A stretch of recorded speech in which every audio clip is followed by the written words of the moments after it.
Hi, I'm Sherry, a 32-year-old traffic officer. I've got my uniform, my badge, and a whistle, but the thing I value most is my curiosity. Life's been pretty good. I'm passionate about what I do, keeping the streets safe.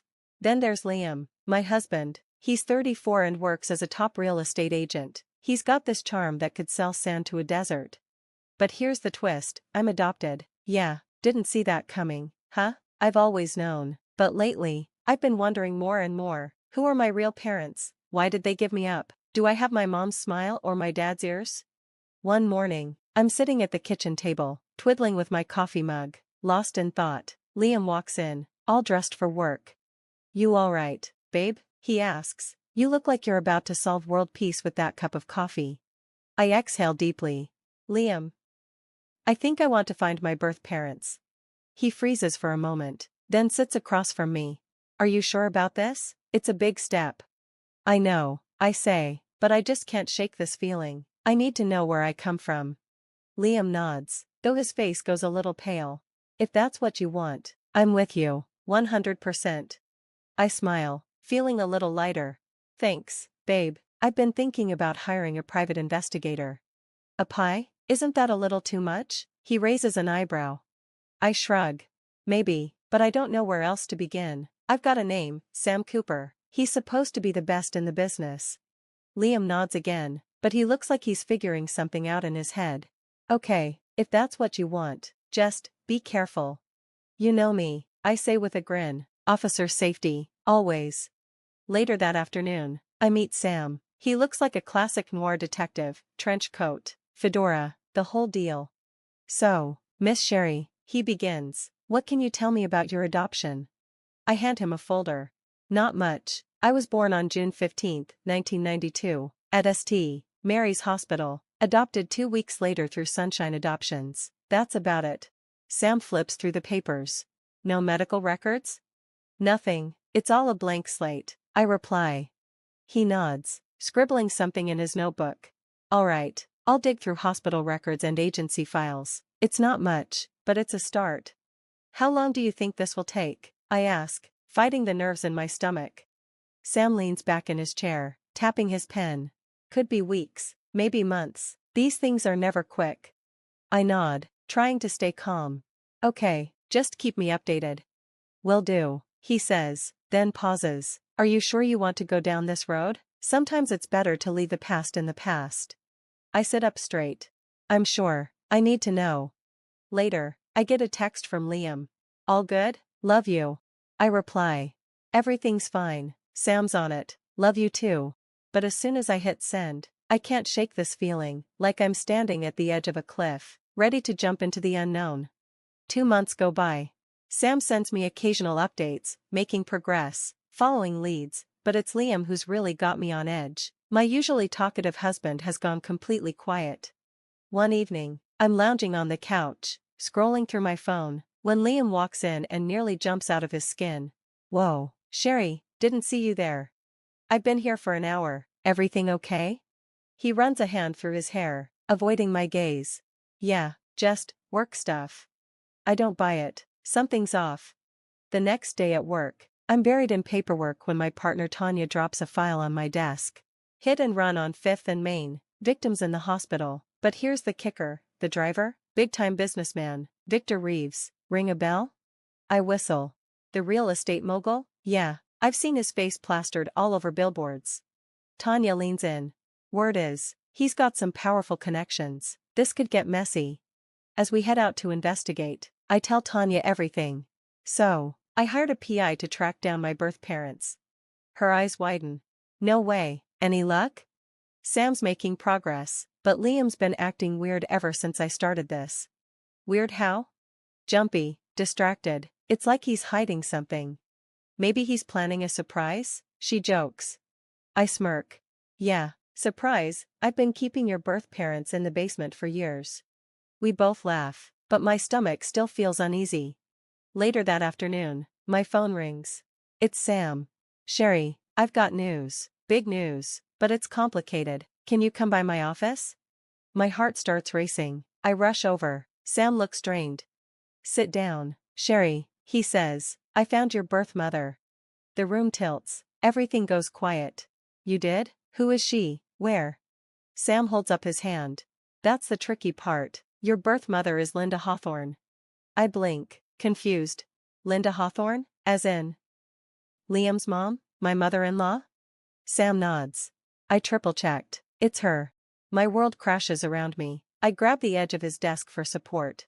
That's impossible. Liam would have known. He would have told me. Then it hits me, Liam's strange behavior. His nervousness when I mentioned the PI.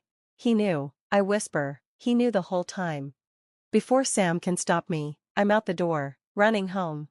Liam's sitting in the living room when I burst in. Did you know? My voice trembles. Did you know that your mom is my birth mother? Are we? Oh God, are we related? Liam goes pale.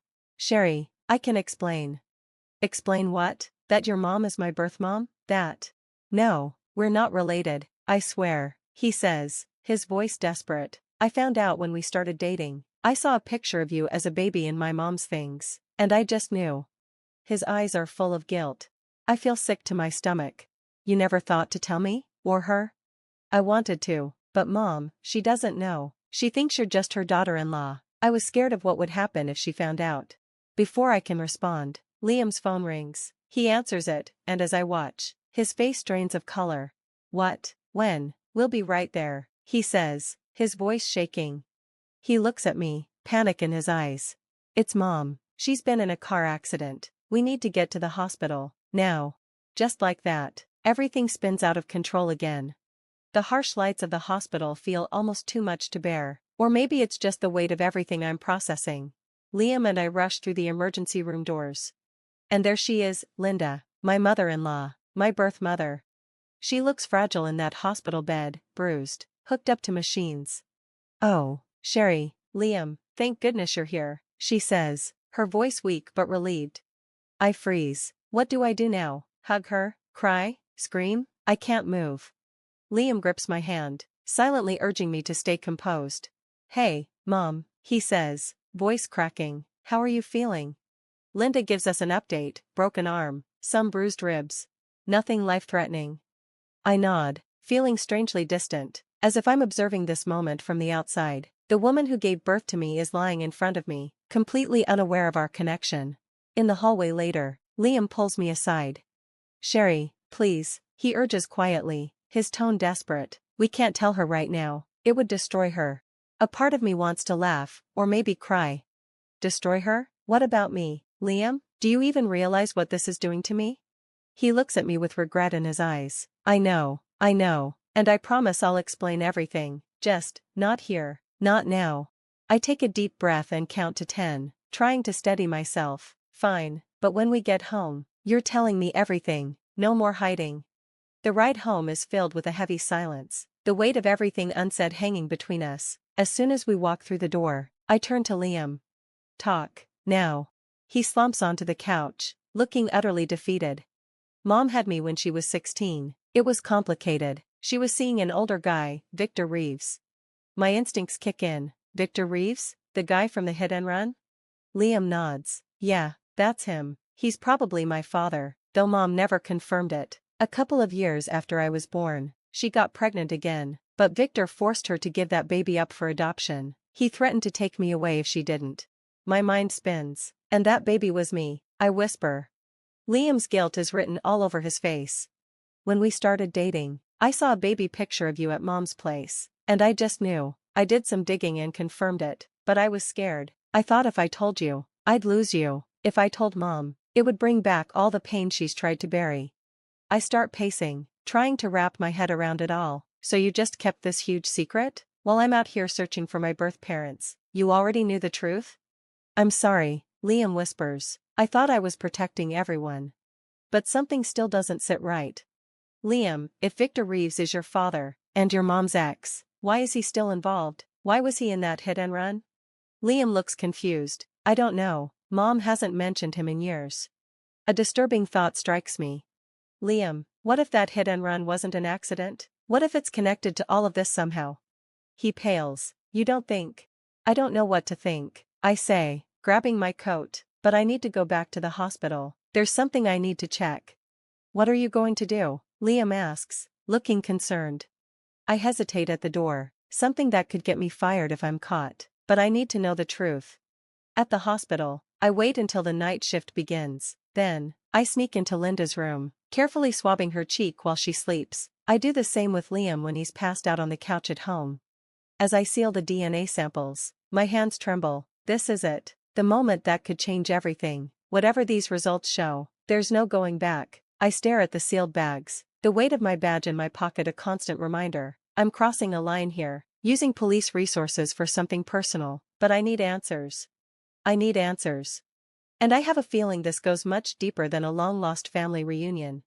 Driving to the lab, my mind races. Victor Reeves, the hit and run, Linda's accident, my adoption. How do all these pieces fit together? And when I uncover the truth, what am I going to do? The DNA results hit me hard. Linda is my mother, but Liam? He's not even related to me. My world unravels, the truth hitting me like a ton of bricks. I confront Linda at the hospital. She finally breaks down, revealing everything. Victor Reeves had forced her to give me up, threatening to take Liam away. She's carried the guilt of that decision for years.